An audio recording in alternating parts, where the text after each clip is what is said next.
कहानी है रामपुर गांव की, जहां के मर्द महिलाओं को हमेशा नीचा दिखाने की कोशिश में रहते।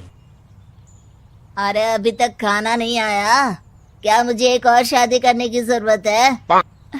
नहीं जी नहीं, ऐसा मत करना, वरना मैं कहाँ जाऊंगी। खाना लेकर मैं अभी आई जी। गांव की पंचायत में भी फैसले हमेशा औरतों के खिलाफ ही रहते। मैं जो फैसला सुनाता हूँ वो भगवान की आज्ञा होती है। इस लड़के ने अपने मन से शादी करके अच्छा नहीं किया। लड़के को घर भेज दो और इसकी शादी इसकी जाति की किसी लड़के से करवा दो, लेकिन ये लड़की, इसे तो गांव के बाहर निकाल दो। नहीं नहीं, मेरी बेटी मासूम है, इसे अच्छे बुरे की समझ नहीं है। अरे कहाँ जाएगी ये बेचारी? कहाँ जाएगी? इतनी चिंता है तो पूरे परिवार का गांव निकाला कर देते हैं। बेचारे पूरे बसे बसाए परिवार को गांव छोड़ना पड़ता है। चाहे जो हो, अगर बेटियों को कंट्रोल नहीं कर सकते तो गांव में रहने का कोई मतलब नहीं है। यहाँ औरतों को दब कर रहना होगा। कोई भी अपने हिसाब से कुछ नहीं कर सकता, सब ईश्वर की मर्जी से ही होगा। तभी गांव का एक आदमी दौड़ा दौड़ा आता है। सरपंच साहब, जमींदार साहब, वो कालिया है ना, उसकी बेटी पढ़ने के लिए शहर जा रही है। अच्छा, ये कब हो गया? और कालिया की हिम्मत कैसे हो गई ऐसा करने की? लेकर आओ उसे और उसकी बेटी को। बस फिर क्या था, हाजिर हो जाते हैं कालिया और उसकी बेटी सरपंच के सामने। अरे कालिया, ये क्या सुनने में आ रहा है? बेटी को इंजीनियर बना रहा है तू? और ये बता, गांव में तो स्कूल नहीं है, फिर कहां से इतनी क्लास पास कर गई तेरी बेटी? राधा, जो कि कालिया की बेटी है, उसे लगता है कि सरपंच उसकी तारीफ कर रहे हैं। सरपंच जी, मैंने ऑनलाइन पढ़ाई की है, डिस्टेंस लर्निंग से। सभी में मैंने अच्छे नंबर पाए हैं, जिसे देखते हुए शहर की इंजीनियरिंग कॉलेज में मुझे स्कॉलरशिप मिली है। वाह जी वाह, क्या होती है ये? पहले तो ये बताओ, फिर आगे की बात करते हैं। पूरा गांव राधा की बात सुन रहा था और राधा बोलती जा रही थी। तो ऐसे मैं फ्री में एक अच्छी शिक्षा लेकर गांव में जो कुछ परेशानियां हैं, जैसे बिजली, पानी और इंटरनेट जैसी समस्याओं के लिए काम करूंगी। मैं गांव को शहर से जोड़ने के लिए पुल का निर्माण करवाने का प्रस्ताव रखूंगी। मुझे पूरी उम्मीद है कि जल्द ही हमारा गांव भी तरक्की की राह पर चल पड़ेगा। राधा की बात सुनकर सारे गांव वाले ताली बजाने लगते हैं। सरपंच को समझ नहीं आता कि वो क्या करे। चुप रह नादान लड़की, गांव के खिलाफ जाने के लिए तुझे गांव से बेदखल कर दिया जाएगा, वो भी पूरे परिवार के साथ। और हाँ, अगर ठीक से गांव में रहना चाहती है तो ये पढ़ाई लिखाई छोड़ दे। हम तेरे लिए गांव का कोई होनहार लड़का देखेंगे। तभी गांव का एक आदमी बोल पड़ता है।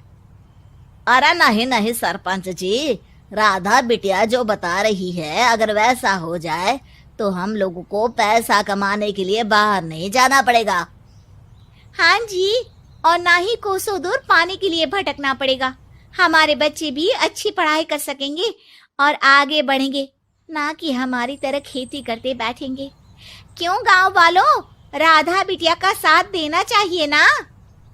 सरपंच देखता है कि गांव राधा के साथ है तो वो चुप हो जाता है। वो घर आकर अपने सलाहकार से बात करता है, जो बहुत ही चालाक किस्म का इंसान होता है। अरे सरपंच साहब, आपको बहुत ही होशियारी से काम लेना पड़ेगा। एक बार गांव तरक्की कर गया, यहाँ के बालक पढ़ लिए तो कोई ना पूछेगा आपको। और फिर ये जो बेटा और बेटी है ना आपके, इनको भी आम लोगों की तरह ही जीवन जीना होगा। हाँ, लेकिन करे तो क्या करे? वो ना आप मुझ पर छोड़ दीजिए, बस मैं जैसा बोलूं करते जाइए। अगले रोज सुबह जब गांव वाले सोकर उठते हैं तो राधा के घर के बाहर और साथ ही वो लोग जिन्होंने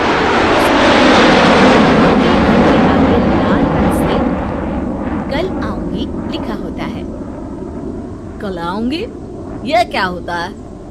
अरे यह तो खून से लिखा है, लगता है कोई भूत प्रेत या चुड़ैल का साया है। चलो सरपंच जी के पास चलते हैं। सभी सरपंच के पास जाकर उसे सारी बात बताते हैं। अरे ये तो बड़ी मुश्किल की बात है। चलो मैं एक बाबा को जानता हूँ, उन्हें बुला लेता हूँ। सरपंच बाबा को लेकर गांव के घर के बाहर जाता है। ओहो, तो ये वो चुड़ैल है जो उन लोगों को निशाना बनाते हैं जो गांव को बदलने का सपना देखते हैं। वो गांव को ऐसे ही संपन्न देखना चाहती है।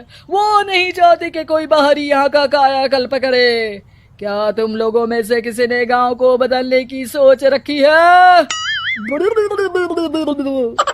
तभी राधा की माँ रोते रोते आती है। कोई तो बचाओ, मेरी बच्ची कहाँ गई?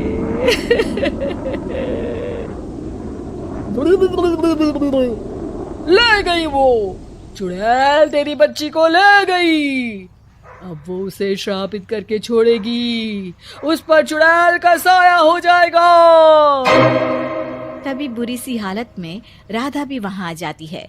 उसके बाल चुड़ैल की तरह फैले होते हैं और कपड़ों में खून लगा होता है। सभी राधा को देखकर डर जाते हैं। माँ, पता नहीं मुझे कौन उठा कर ले गया था। अरे दूर दूर हो जा चुड़ैल, अब हम लोग इस गांव में नहीं रुकेंगे। अरे कैसे बातें कर रहे हैं आप? कल तो आप मेरे भरोसे गांव का हुलिया बदलने, अपने बच्चों को पढ़ाने और तरक्की उन्नति की बात कर रहे थे, तो आज क्या हो गया आपको? ये फिर तुम लोगों को बहकाएगी। ये चुड़ैल गांव में आ चुकी है, ऐसे ही ये तुम्हारे घर के बच्चों को भी ले जाएगी। गांव वाले राधा को गांव से बाहर निकाल देते हैं। उसके माँ बाप रोते रहते हैं, लेकिन गांव वाले नहीं मानते। मैं भी अपनी बहन के साथ गांव के बाहर रहूंगा, लेकिन वो पढ़ाई नहीं छोड़ेगी। वहीं सरपंच के घर पर सलाहकार कहता है। देखा, सांप भी मर गया और लाठी भी नहीं टूटी। लेकिन अगले ही दिन सरपंच के घर के बाहर भी वही शब्द लिखे होते हैं। और फिर सरपंच की बीवी कहती है, हमारी बेटी को किसी ने अगवा कर लिया है। तभी राधा का भाई वहां आ जाता है। अरे गांव वालों, मैंने सरपंच जी की बेटी को देखा था। वो चुड़ैल उसे उठाकर ले जा रही थी। अरे क्या मजाक कर रहे हो? नहीं नहीं सरपंच जी, आप नहीं जानते। वो चुड़ैल अब आपकी बेटी में आ जाएगी, जैसे राधा के अंदर आ गई थी। तभी सरपंच की बेटी वैसी ही हालत में वहां आती है जैसे राधा आई थी। पापा, पता नहीं कैसे मैं गायब हो गई। चुड़ैल, इसके अंदर भी चुड़ैल का साया है, मारो इसे। अरे नहीं नहीं, इसे भी राधा के पास गांव के बाहर ही भेज दो। अरे चुप रहो, मेरी बेटी कहीं नहीं जाएगी और चुड़ैल वुड़ैल कुछ नहीं होता है। अरे कैसे बात कर रहे हो सरपंच जी? आप तो बोल रहे थे कि आपका फैसला भगवान का ज्ञान होता है, तो अपने पर बात आई तो अब आप ऐसे बोल रहे हैं। अरे ना ना ना, आपको अपनी बेटी को त्यागना ही होगा।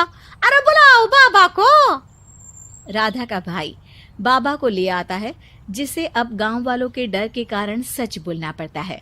मैं कोई बाबा नहीं हूँ, मैं तो मोची था। ये सलाहकार महोदय ने मुझे कहा था एक्टिंग करने को। अब वो मुझे पैसे देने वाले हैं। अब मुझे माफ कर दो। गलती हो गई, मुझे माफ कर दो। तभी वहां राधा आ जाती है। देखा सरपंच जी, जब गांव के बच्चे साक्षर होंगे तो आप जैसे लोगों की चालाकी नहीं चलेगी।